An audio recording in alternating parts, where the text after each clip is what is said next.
CNE news में आप सभी का स्वागत है और अब लेते हैं खबर विशेष की ये खबर।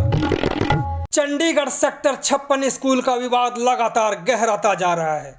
पिछले दिनों इस स्कूल में मिड डे मील में काम करने वाली महिला कर्मचारियों के साथ हुए धक्काशाही को लेकर आज से ठीक एक दिन पहले शनिवार को यूटी चंडीगढ़ एसएस फेडरेशन की कार्य समिति की बैठक बुलाई गई, जिसमें फैसला लिया गया यदि सेक्टर 56 के हेड मिस्ट्रेस के ऊपर कार्रवाई नहीं की गई तो 7 दिसंबर को मटका चौक पर DPIHS बराड़ का पुतला फूंका जाएगा।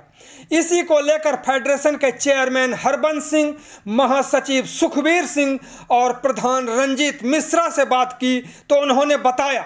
सबसे पहले सुनते हैं चेयरमैन हरबंस सिंह को। जी चेयरमैन साहब। हाँ जी, नमस्कार जी। थोड़े चैनल का ये जो साड़ी यूनियन प्रेजिडेंट और जनरल सैकटरी आल मैंबरस, चलो बाद च असीं करांगे। मेन बंदे अज इकट्ठे किए, असीं यही विचार किया है। जो ये बराड़ है, असीं कई दफ़े इन्होंने मिले हैं, रिक्वेस्ट की भी देखो कोई बड़ी गल नहीं है, इनको बदली कर दो। अब तो ऐसा माहौल पैदा हो गया, मिले फिर दोबारा। उसका रवैया ये नहीं है भी कोई वर्कर के हक़ में कोई बात करे, वो दूसरी तरीके से बात करते हैं। इसलिए हमने मीटिंग में ये तय किया भी इसका पुतला इस पे 7 दिसंबर को मटका चौक पे फूकेंगे।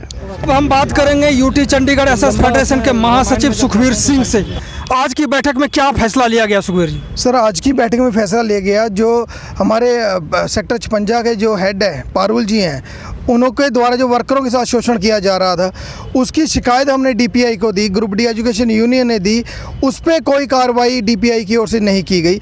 इसी को लेकर आज फेडरेशन ने ये हमारी बैठक की है और इस बैठक में ये फैसला लिया गया कि जबकि फेडरेशन ने सभी गवाह, जो ग्रुप डी एजुकेशन यूनियन है उसने सभी जो एविडेंस थे वो DPI को प्रोवाइड करवाए, लेकिन उसके बाद भी कार्रवाई नहीं। और आज फेडरेशन ने सर्वसम्मति से फैसला लिया है कि आने वाली 7 दिसंबर को मटका चौक का घेराव करके जो DPI बराड़ जी है उनका पुतला फूका जाएगा।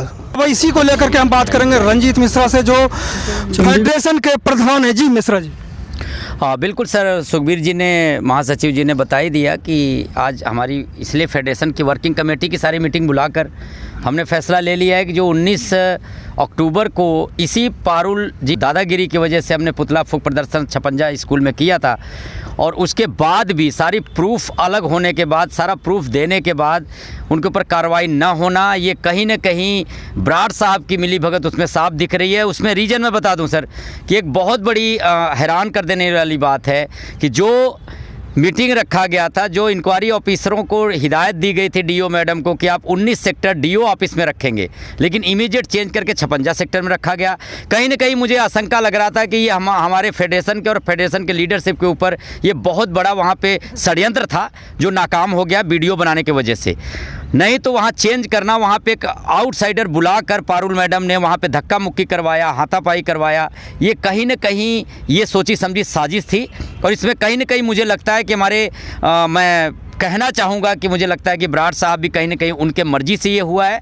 बिना उनके मर्जी का मीटिंग क्यों चेंज की गई? जो इंक्वायरी का टाइम था वो चेंज कर दिया गया, इंक्वायरी का स्थान चेंज कर दिया गया, DO के बजाय 19 सेक्टर के बजाय 56 सेक्टर में रखा गया। उसके बाद हम लोगों को वहाँ भेजा जाता है फ़ोन करके कि आप लोग जाइए, वहाँ पर इंक्वायरी ऑफिस में पहुँच चुके हैं। जब हम लोग जाते हैं तो उसके बाद एक बाहर से आउटसाइडर बुलाकर हमारे साथ धक्का मुक्की करवाया जाता है। जब हम लोग बाहर निकल रहे थे तो बाहर भी गाड़ी में लोग बैठे हुए थे, इंक्वायरी ऑफिसर को भागना, जबकि इंक्वायरी ऑफिसरों को चाहिए था कि वहाँ रुककर पुलिस बुलाते और उस जो आउटसाइडर बंदा था उससे पूछा जाता, पुलिस पूछती उससे कि आप कौन हैं और किसने बुलाया था और क्यों आए थे। लेकिन वहाँ का जो रवैया मैंने देखा कि इंक्वायरी ऑफिसर ही बुलाकर उसको कुर्सी दे के बीच में बैठा रहे हैं, तो कहीं ना कहीं मुझे ऊपर से जो बराड़ साहब की जो नीति है, उनके कार्यशैली में मुझे कहीं ना कहीं डाउट है। इसी कारण आज फेडरेशन की मीटिंग बुलाकर ये फैसला लिया गया है कि अब हम पारुल मैडम का नहीं, ना किसी प्रशासन का, बराड़ साहब में इसमें मिली भगत है। और बराड़ साहब के हम ऊपर भी भगवंत मान जी जो चीफ मिनिस्टर हैं पंजाब के, उनसे भी मिलेंगे और ज़रूरत पड़ा तो मिनिस्ट्री को भी, दिल्ली भी, सब जगह शिकायत करेंगे कि हमें ऐसे ऑफिसर नहीं चाहिए, ये ले जाए। और वैसे भी सेंट्रल गवर्नमेंट यहाँ लागू हो चुका है, सेंटर रूल लागू हो चुका है, तो यहाँ पे मुझे सेंटर का अधिकारी चाहिए इस जगह पे, या हमारे चंडीगढ़ का अधिकारी यहाँ बैठाया जाए। ये पंजाब से जो आते हैं, पहले भी बराड़ साहब एक आए थे, 7 साल यहाँ कर्मचारियों का शोषण करते रहे और 7 साल तक सारे नॉर्म्स और रूल को तोड़कर यहाँ 7 साल पर इसी सीट पे बैठे रहे, जबकि डेपुटेशन पे आते 3 साल के लिए, लेकिन वो 7 साल यहाँ बैठ के गए। हम नहीं चाहते कि इन बराड़ साहब को हम मौका दें ताकि ये भी बैठ के इन गरीब कर्मचारियों का फरियाद सुनने के बजाय तानाशाही करें, और जिस तरीके वो रवैया अपना रहे हैं उसको हम बिल्कुल अपनाने नहीं देंगे। 7 दिसंबर को जो डेट डिसाइड हुआ है, हम लोग और सारे कर्मचारी आग्रह करते हैं, फेडरेशन के लीडरशिप, आप सभी अधिकारियों से जो इस आपके माध्यम से हमारी आवाज़ सुन रहा हो, एजुकेशन सेक्रेटरी मैडम से, एडवाइज़र साहब से, गवर्नर साहब से और सभी पॉलिटिकल पार्टियों से विनम्र निवेदन है कि इन कर्मचारियों को अगर न्याय नहीं मिला तो आज 7 तारीख को हम पुतला फूकेंगे बराड़ साहब का। अगर हमें फरियाद नहीं मिला, न्याय नहीं मिला, पारुल मैडम के ऊपर कार्रवाई नहीं की गई, सस्पेंड नहीं किया गया, तो ये प्रदर्शन और भी तेज होगा। हम और भी अधिकारियों का पुतला फूकेंगे और हम रुकेंगे नहीं जब तक न्याय नहीं मिल जाता कर्मचारियों को।